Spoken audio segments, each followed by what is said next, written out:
सैकिं बप्पा किं वा खलीयं न विभजयामि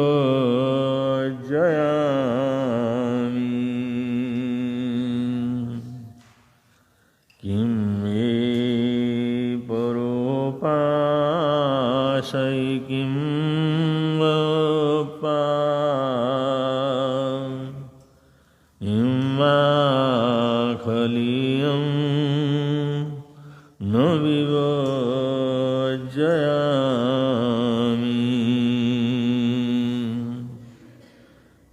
ईचेव सम्मम् अणुपासमाणो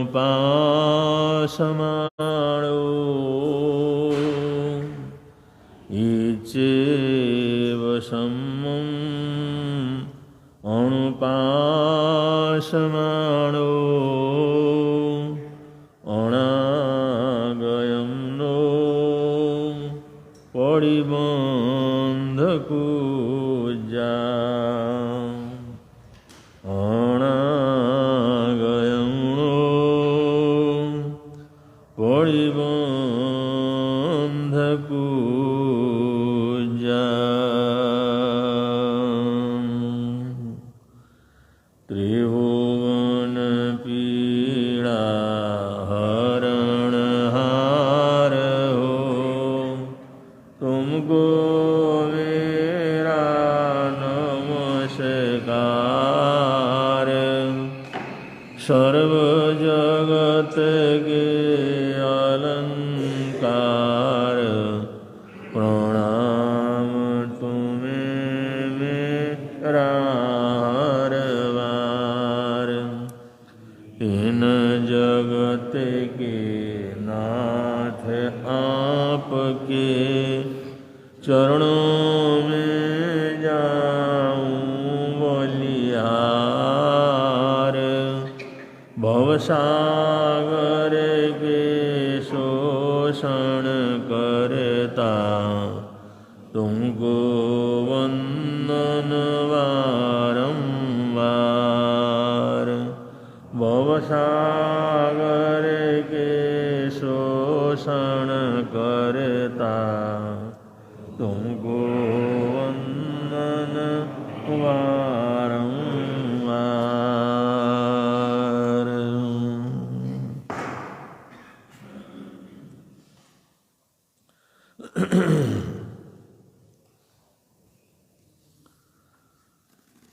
श्रीमद् दशविकालिक सूत्र की चूलिका में एक श्रेष्ठ अद्भुत जो है वचन आया है। कहते हैं किम में परोपासई, जो श्रेष्ठ पुरुष होते हैं, साधक होते हैं, संयमी होते हैं, सम्यक ज्ञान और सम्यक दर्शन से युक्त होते हैं, ऐसे श्रावक धर्म की आराधना करने वाले हों या साधु धर्म की आराधना करने वाले हों, दोनों ही तरह के साधक हमेशा ये सोचते हैं कि मैं परोपासई, भाई दूसरा मेरे को क्या समझता है। तो मेरे अड़ोसी पड़ोसी, मेरे परिवारजन, मेरे आसपास के लोग, दूसरे लोग मेरे को किस रूप में देखते हैं, वो मेरे बारे में क्या समझते हैं, ये सोचता है कि मैं अगले की दृष्टि में क्या हूं। और किम्बप्पा, और वास्तव में मैं क्या हूं, देखने वाले मेरे को क्या समझते हैं और वास्तव में मैं क्या हूं, ये दोनों ही बात है। एक तो हम किसी को देखते हैं और समझते हैं ये साधु है या श्रावक है या भला आदमी है, परोपकारी है, सेवा करने वाला है, दान करने वाला है, पुण्य करने वाला है। और वो क्या है वो तो खुद समझता है ना वो धर्मात्मा है या नहीं है। उसको दान में, पुण्य में, परोपकार में, सेवा में किस तरह का भाव रहता है। अब ये तो बाहर वाला तो नहीं देख सकता। मनुष्य अपने जीवन को, साधक अपने जीवन को सिर्फ अपने आप जो है पहचान सकता है। तो इसलिए श्रावक और साधुजन, ये जो भगवान के तीर्थ के सदस्य हैं, ये पहले तो सोचते हैं वे दूसरे की नज़रों में मेरी क्या स्थिति है, दूसरे मेरे को क्या समझते हैं, और जैसे वो समझते हैं वैसा मैं हूं, अगर ये चिंतन करता है। ऐसे किम्मा खलियम न विभज्जयामि, या जहाँ पर मैं रहता हूँ जैसा लोग मेरे संबंध में सोचते हैं, मेरे से अपेक्षा करते हैं, वहाँ होने वाली जो मन की, वचन की, काय की खलनाओं को मैं दूर कर सकता हूँ। उनको मुझे दूर करना चाहिए, उनको मैं नहीं दो छोड़ सकता। कोई मेरे को अच्छा समझता है तो मैं अपने आप के अंदर जो बुराइयां उनको क्या नहीं छोड़ सकता? क्या मेरे अंदर इतनी ताकत नहीं है? अगला मेरे को अच्छा श्रावक समझता है तो मैं अच्छा श्रावक क्यों नहीं बन सकता? मेरे को अच्छा संत कोई समझते हैं तो मैं अच्छा संत क्यों नहीं बन सकता? ये जो है वो सोचता है, चिंतन करता है, मनन करता है, स्वाध्याय करता है, अपने जीवन का पठन पाठन करता है।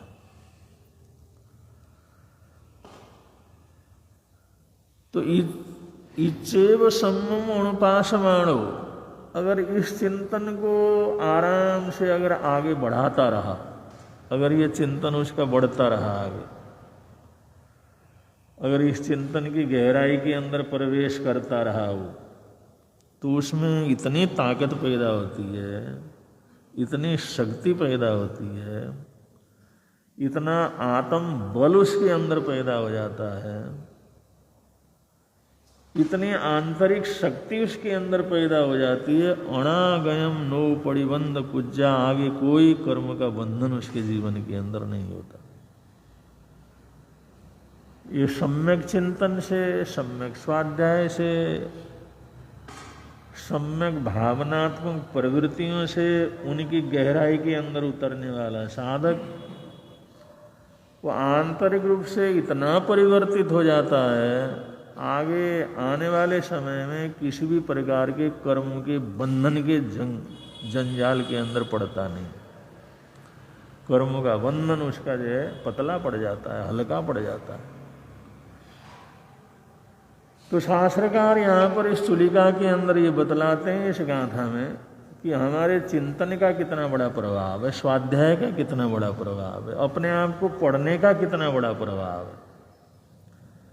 एक तो हम महापुरुषों की गाथाओं को पढ़ते हैं, उनके उपदेश को पढ़ते हैं, एक संदेश को पढ़ते हैं, एक अपने जीवन को ही पढ़ते हैं, और सबसे बड़ा तो अपना जीवन को ही पढ़ना।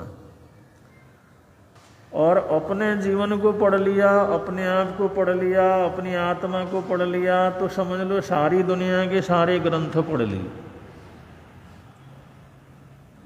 अगर अपने आप को नहीं पढ़ा तो सब कुछ पढ़ करके भी अनपढ़ ही आदमी रहता है।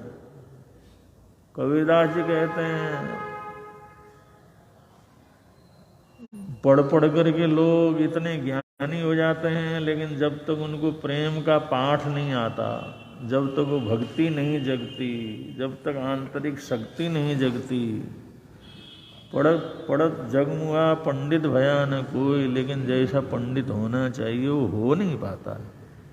पढ़ते तो बहुत हैं, लेकिन अपने आप को जिसने नहीं पढ़ा, अपने जीवन के पन्ने जिसने नहीं पलटा, वो उस चीज को नहीं पढ़ सकता जिसको दया कहते हैं, करुणा कहते हैं, प्रेम कहते हैं, सद्भावना कहते हैं। जो आत्मा का स्वभाव है उसके जीवन के अंदर घटित नहीं होता। इसलिए वो पंडित होकर के भी मूर्ख ही रहता है, क्योंकि दोनों के अंदर कोई अंतर ही नहीं होता। एक पढ़ा लिखा है, एक अनपढ़ है। और दोनों की खान पान वैसा ही है, रहन सहन वैसा ही है, प्रवृत्ति वैसा ही है, ईर्ष्या द्वेष वैसा ही है, गुस्सा वैसा ही है, तो फिर फर्क क्या पड़ा उसके अंदर। तो बड़ी अच्छी बात शास्त्रकारों ने यहां पर बतलाई है। और हमारी भारतीय परंपरा में दो परंपराएं चली, एक तो ऋषियों की परंपरा, एक संतों की परंपरा, श्रमणों की परंपरा। हम जो है जैन धर्म है या बौद्ध धर्म है, ये सब श्रमण परंपराएं कहलाते हैं। ये श्रमणों की परंपरा है, साधुओं की परंपरा है। और ये वैदिक परंपरा के अंदर चलने वाले उनको ऋषि परंपरा कहते हैं, ऋषियों की परंपरा। ये ऋषि हुए, उन्होंने ये ग्रंथ लिखा, उन्होंने ये शास्त्र को बनाया, ऋषि के वचन, ऋषि परंपरा। एक श्रमणों की परंपरा रही और दूसरी ऋषियों की परंपरा रही। और ऋषियों की परंपरा के अंदर ये था, अगर कोई ऋषि अगर उचित समझे, अगर उसके योग्य कोई ऐसा साथी मिले तो शादी कर सकते थे ऋषियों के अंदर। श्रमणों के अंदर ये कभी अलाउ नहीं हुआ। श्रमणों के अंदर का श्रमण दीक्षा ली है तो उसको शादी तो करना ही नहीं है। उनको जो है पूरी तरह से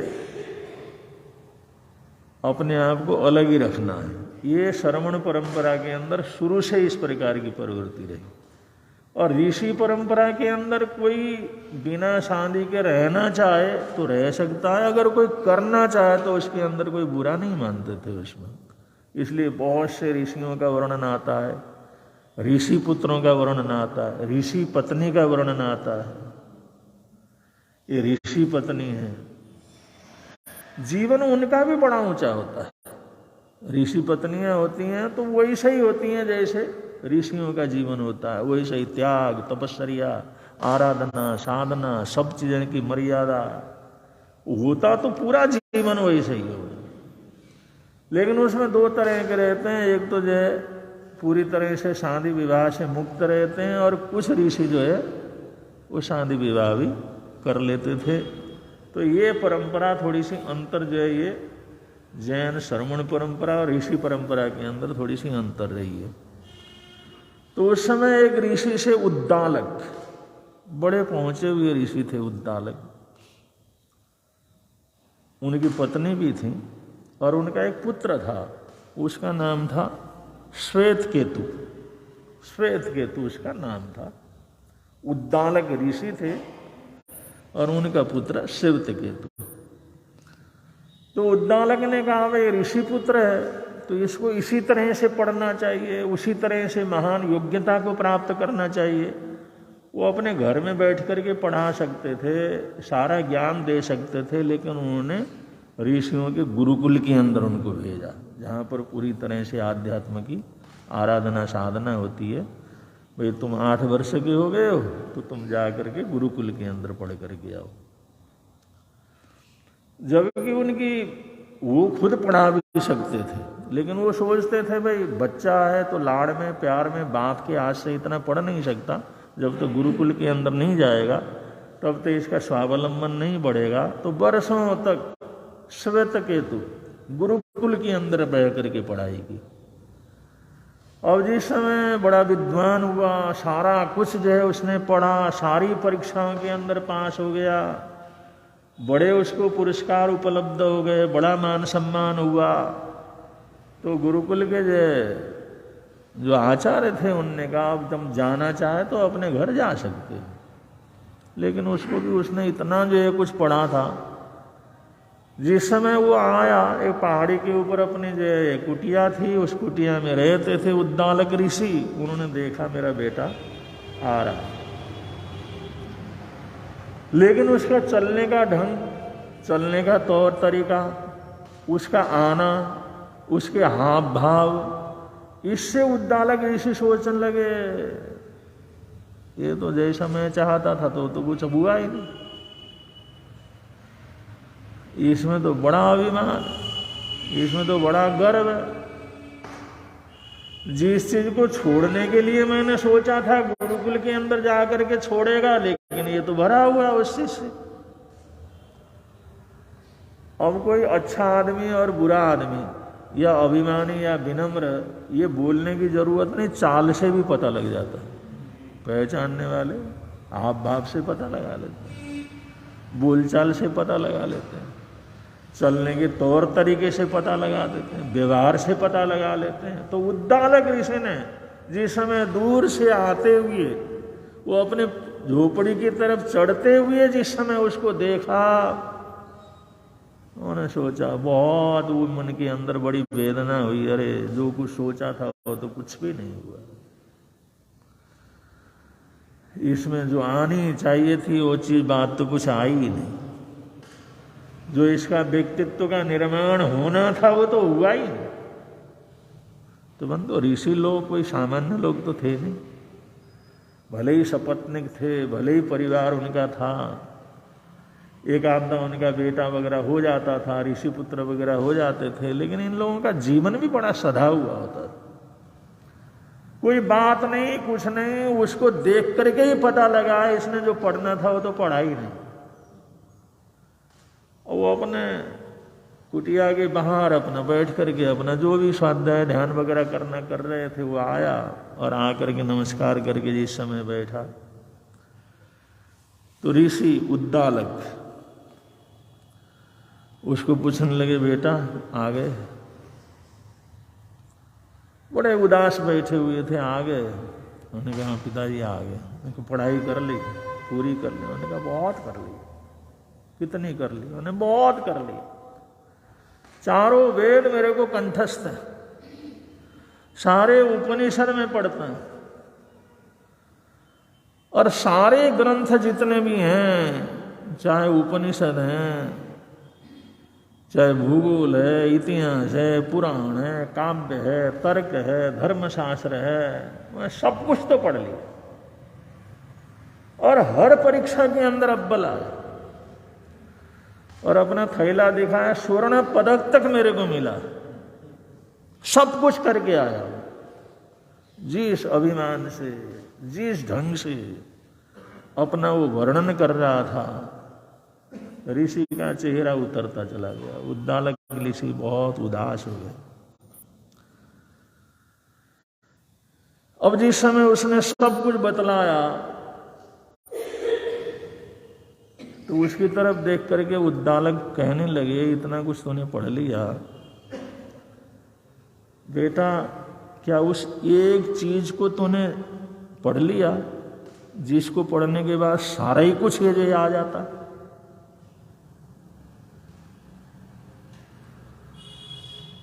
उस एक को जानता है, उस एक को भी पढ़ लिया जिसके पढ़ने से सब कुछ आ जाता है। शिवकेतु कहने लगे, वो एक क्या है? ऐसा एक क्या है?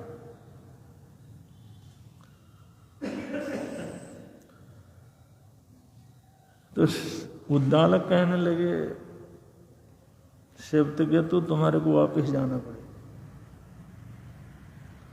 तुम्हारे को वापस गुरुकुल जाना होगा। हमारी कुल परंपरा में जिसने उस एका को नहीं पढ़ा जिसको पढ़ने से सब कुछ आता है, उसको हम ज्ञानी नहीं मानते, उसको हम ब्राह्मण नहीं मानते, उसको हम ऋषि नहीं मानते। हमारी कुल परंपरा में उसको माना जाता है जिसने एक को अच्छी तरह से समझ लिया। अब जो समझना था, जो जानना था, जिसकी पहचान करनी थी, उसको तो जानता ही नहीं है, तो क्या पढ़ा था?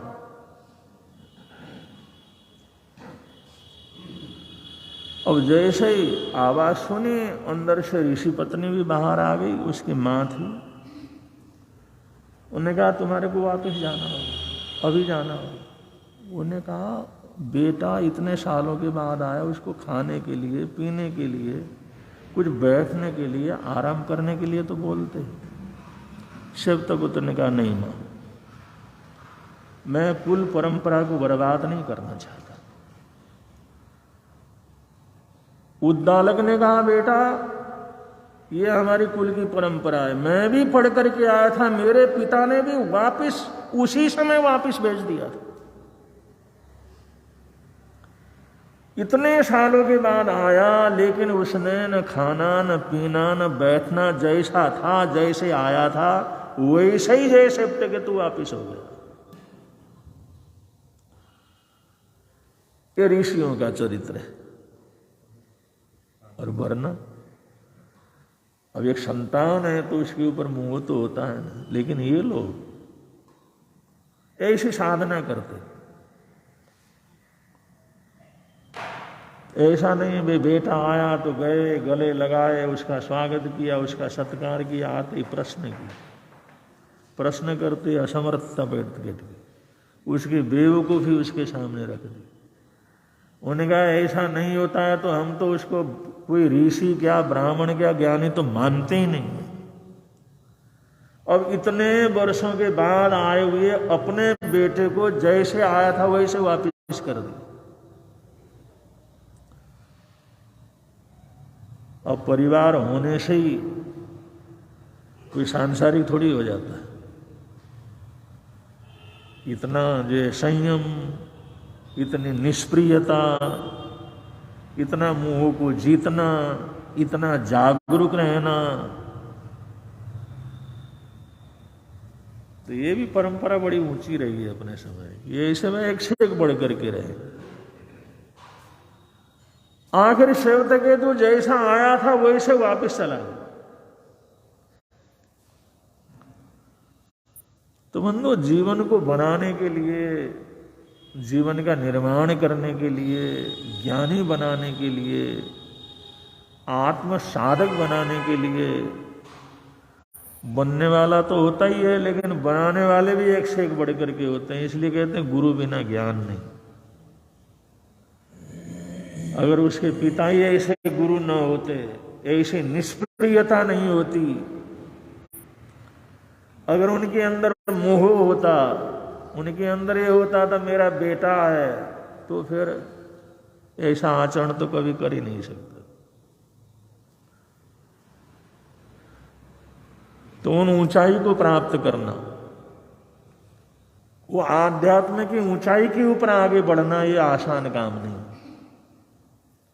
वो भी होते हैं और उनको बढ़ाने वाले भी ऐसे लोग रहते हैं, ऐसी परीक्षा करते हैं, ऐसा बतलाते हैं, ऐसा मार्गदर्शन कर लेते हैं, ऐसे अगले के मन के अंदर बात बैठा देते हैं, वो फिर आगे बढ़ जाते हैं संयम के लिए।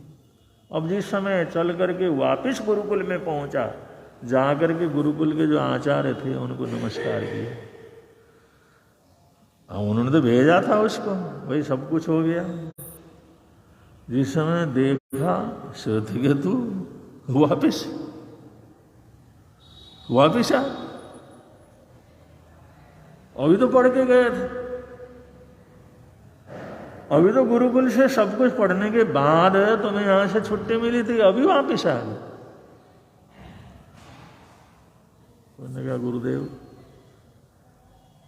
मैं उस एक को जानना चाहता हूं जिस एक को जानने से सब कुछ जाना जा सकता। गुरुकुल के आचार्य हंसने लगे। उन्होंने उसकी तरफ देखा, श्वेतकेतु इसके लिए आए, जानना बिल्कुल, संकल्प पूरा है। उन्होंने कहा इसलिए घर के अंदर में प्रवेश भी नहीं किया, घर के दरवाजे के अंदर भी नहीं गया, और घर जाकर के कुछ खाया भी नहीं, और बैठा भी नहीं, आराम भी नहीं किया। जब मुझे पता लगा जिसको जानना चाहिए वो तो मैंने जाना ही नहीं, जिसको जानने से सब कुछ जाना जा सकता है उसको तो जाना ही नहीं, तो मैं तभी उसी समय वापस आया। ठीक, तुम गौशाला में जाओ। हमारी गौशाला में इस समय 125 गायें हैं।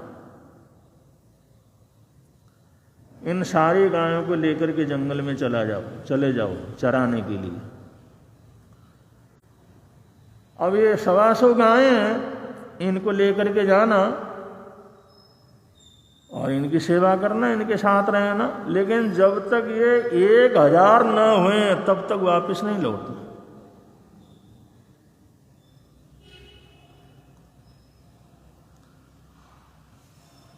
ठीक बंधु, शिष्यत्व आना ये भी बड़ा, उसके मन में कुछ नहीं आया, पढ़ने के लिए आया, गाय चराने के लिए भेजे। और कुछ तो आना चाहिए ना मन में, लेकिन शिष्य था, संकल्प करके आया था। उसके पिता ने बतला दिया था, एक ने नहीं जाना तो कुछ नहीं जाना। और उसको तो था भी वो कोई साधारण चीज तो है नहीं जिसके लिए पिता ने मेरे को वापस भेज दिया। वो शिष्य था, कोई प्रश्न नहीं। मैंने कहा 125 गाय हैं, लेकर के जाओ, और ये 1000 हो जाए उसके बाद लौट करके आना। गुरु को नमस्कार किया, गौशाला में गया, 125 गायें जो थी उनको खोली, उनको लेकर के जंगल में चला। अब आना को 1000 होने के बाद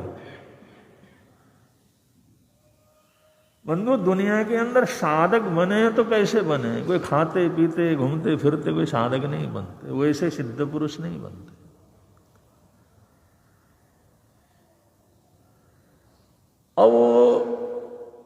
अब 1000 कब होंगी, अब क्या गिनती लगाना, वापिस तो जाना नहीं। गायें चल रही हैं तो चल रहा, गायें बैठी हैं तो बैठा, गायें पानी पी रहे हैं तो वो भी पानी पी रहा है, गायें चर रही हैं तो उसने भी थोड़ा बहुत फल फ्रूट जड़ी बूटी जो भी उसके खाना था लेकर के खाता।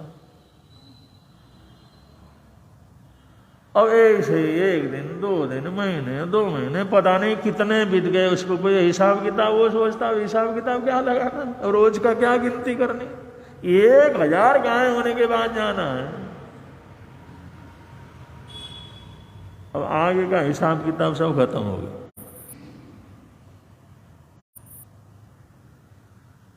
अब 1 दिन 2 दिन गिन करके थोड़ी होगा, 125 गाय का 1000 गाय होगा, वो सारी चीज छूट, वही जंगल, वही घूमना फिरना, वही नदी नाले, कभी कहीं कभी कहीं गायें चली, और उनके जिस चारों तरफ आकर के गाय जहां बैठता था बैठ जाता, गाय आकर के बैठ जाते, वो जुगाली करते थे, ये अपना बैठ करके उनको देखता रहता था। ऐसे करते करते कई बरस बीत गए, न उसको दिन का पता लगा न रात का पता लगा। रात भी उसके लिए इतने सुंदर हैं, क्या चंद्रमा है, क्या चंद्रमा की रोशनी है, क्या तारे हैं, क्या रात का नजारा है, क्या दिन का नजारा है, और वो निर्दोष गायों के बीच में। बंधु, बड़ा समय लगता है, आत्म साधना कोई आसान काम नहीं। और वो तो उसका मैं खत्म हो गया, अभिमान खत्म हो गया, मेरापन खत्म हो गया। अब कहाँ वहाँ क्या क्रोध करना, क्या मान करना, क्या अभिमान करना, क्या मायाचारी करना, क्या लोभ करना। अब ऐसे मस्ती का जीवन, अब जब कोई आवाज करता है, गुनगुनाता है, तो ऐसा लगता है जय बांसुरी, कृष्ण की बांसुरी बज रही। उस प्रकृति में ऐसे आनंद के साथ रहा, उसको ये नहीं पता लगा कितने दिन निकल गए, कितने पक्ष निकल गए, कितने महीने निकल गए, कितने साल बीत गए। अब वहां पर कहाँ से साल का हिसाब किताब लगाना, कहाँ से बार का हिसाब किताब लगाना। जहाँ पर रौनक बहुत अच्छी लगती है, आदमी का मन लगा रहता है, कोई पूछे भाई आज तारीख कौन सी, अरे पता नहीं, तारीख का कुछ पता नहीं, देखना पड़ेगा इसमें। जब मन रम जाता है तो तारीख का कहाँ पता लगता है, अरे हमारी तारीख कौन सी है पता नहीं, बार का पता नहीं लगता। अगर आदमी मस्ती में रहे, काम धंधे के अंदर अच्छे मन लगा हुआ हो, उस मस्ती के अंदर रहे ना, तो तारीख का पता लगता है, न उसको दिन का पता लगता है। वो दिन आता, अरे पत्रा निकालो, देखो कौन सा तारीख है, कौन सा दिन है आज। सारा समय उसका रुक गया। अब यही मस्ती में न उसको गुरु की याद थी, न घर की याद थी, न परिवार की याद थी, न कुछ करने का था, न धरने का था, न अपना था, न पराया था। बंधु क्या उन गायों के साथ चला, उसकी जिंदगी पूरी बदल गई। और वो सारा जो अहम तो पूरी तरह से शून्य हो गया। शून्य हो गया तो पूर्ण हो गया, शून्य हो गया तो पूर्ण हो गया। अचानक गुरुजी को देखा सामने, गुरुजी खड़े हैं। ने कहा सेवक गया तू? ने कहा गुरुदेव। पूर्ण हो गए, पर्याप्त हो, तुम्हारा समय हो चुका, तुम्हारे पिता लेने के लिए आए।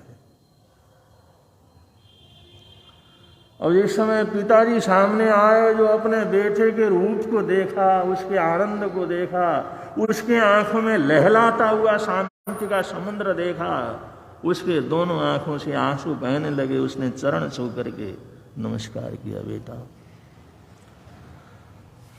परमात्मा हो गया, जो कुछ पाना चाहिए सब कुछ तुमने प्राप्त कर लिया। पिता को भी अपरंपार खुशी होती है उनको देख करके।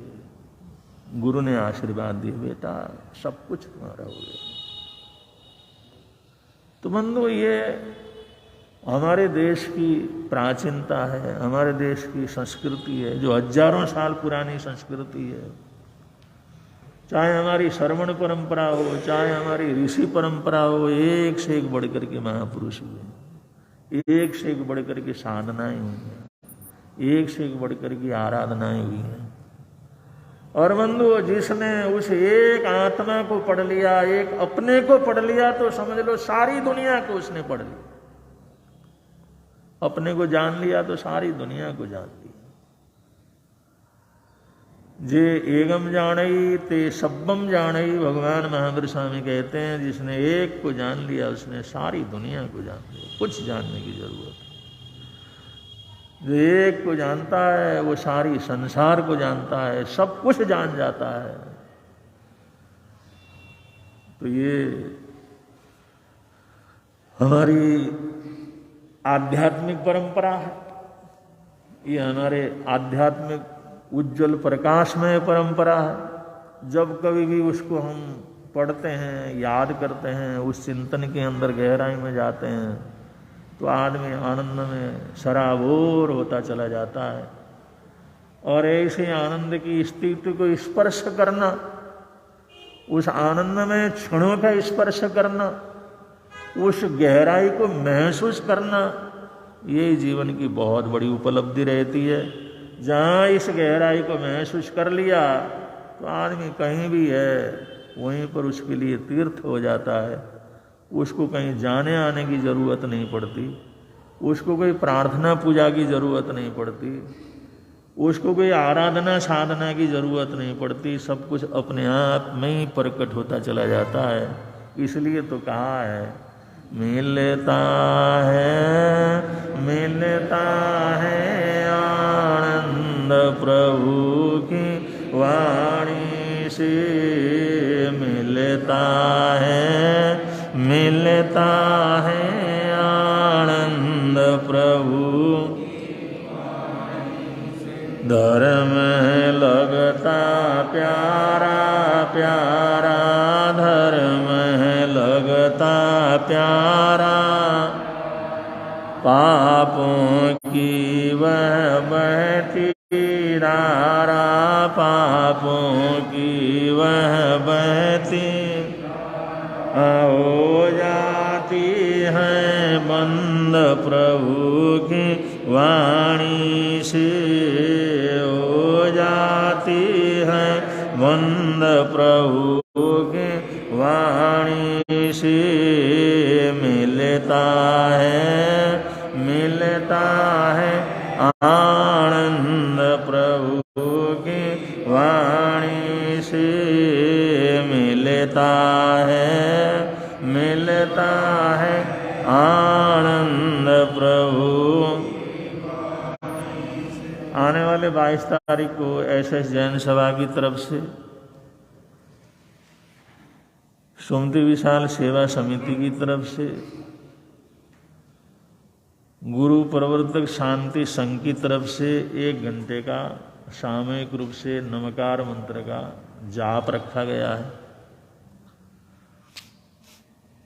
जाप में सुबह 8:30 से 9:30 बजे तक का जाप का कार्यक्रम है। उसके बाद 11 से लेकर के 1 बजे तक आंखों का चेकिंग कैंप रखा हुआ है खूब सत्संग भवन में। मेरठ कॉलेज के 5 डॉक्टर जो आंखों के हैं वो यहाँ पर आएंगे,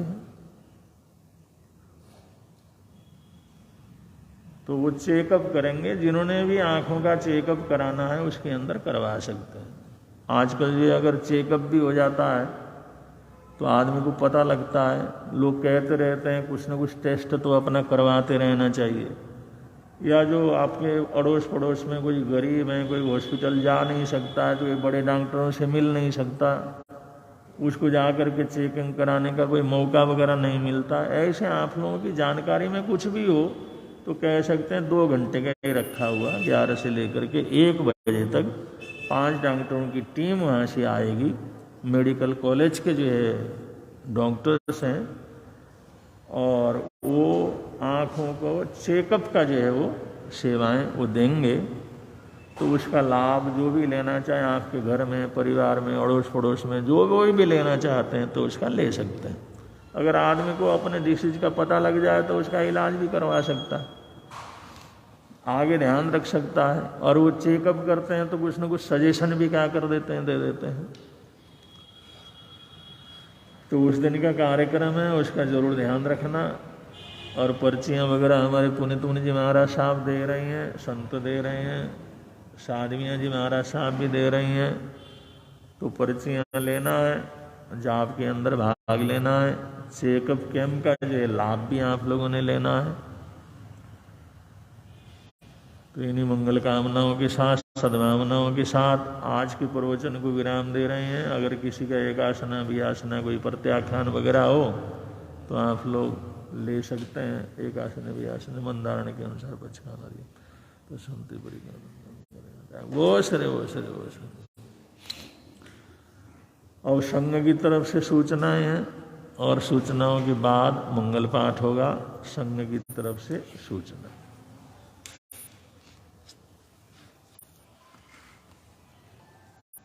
श्रमण संघीय सलाहकार भीष्म पितामह तपस्वी रत्न राजऋषि पूज्य गुरुदेव श्री सुमति प्रकाश जी महाराज साहब, नेपाल हिंद गौरव भाषाचार्य उपाध्याय परवर डॉक्टर श्री विशाल मुनि जी महाराज साहब एवं पाठ पर विराजित संतों के एवं महासाधु जी के चरणों में कोटिश्वर नमस्कार करके सुख साधा पूछता हूँ। गुरु निहाल दरबार में पधारे सभी को सादर जय जिने। बाहर से पधारे गुरु दर्शनार्थी अतिथियों का श्री एस जैन सभा रजिस्टर्ड जयनगर मेरठ हार्दिक स्वागत करती है, अभिनंदन करती है।